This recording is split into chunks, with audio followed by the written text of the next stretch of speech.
Жаңа ғылыми факт адам туралы. 1. Адамның миы әлемдегі ең қуатты суперкомпьютерден жылдам. Адам миы секундына шамамен 1 квадриллион операцияны орындай алады. Салыстырмалы түрде, әлемдегі ең жылдам суперкомпьютер Fugaku секундына 442 петафлопс есептеу қуатына ие. Бірақ ми бұл операцияларды электрлі импульстар арқылы емес, химиялық реакциялар арқылы орындайды. Бұл оны энергияны үнемді пайдаланатын етіп жасайды. Миымыз небәрі 20 ватт энергия жұмсайды. Бұл шамамен кәдімгі жарық шамының қуаты. 2. Жүрек адам қайтыс болғаннан кейін де соғуын жалғастыра алады. Жүрек ерекше орган. Ол жүйке жүйесінен тәуелсіз жұмыс істей алады, себебі оның өз электр жүйесі бар.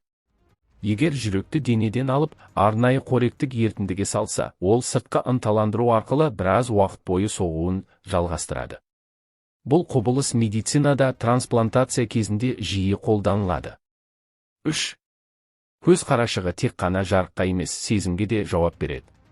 Қуаныш, қорқыныш немесе таңғалу кезінде көз қарашығы автоматты түрде үлкейеді немесе кішірейеді. Зерттеулер көрсеткендей, егер адам сүйікті адамына қараса, көз қарашығы 2 есеге дейін кеңейеді. Бұл процесс симпатикалық жүйке жүйесі арқылы бақыланады. 4. Адам терісінің бактерияларының салмағы 1,5 килограммға жетеді.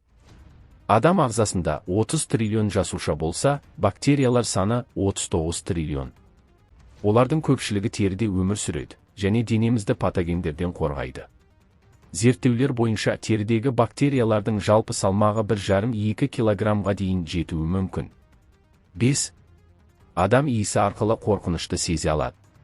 Зерттеулер көрсеткендей, адам терісіндегі кейбір химиялық қосылыстар, мысалы, адреналин, қатты қорқыныш кезінде өзгеріске ұшырайды. Басқа адамдар бұл өзгерісті иіс арқылы сезініп, қауіп төнгенін түсіне алады.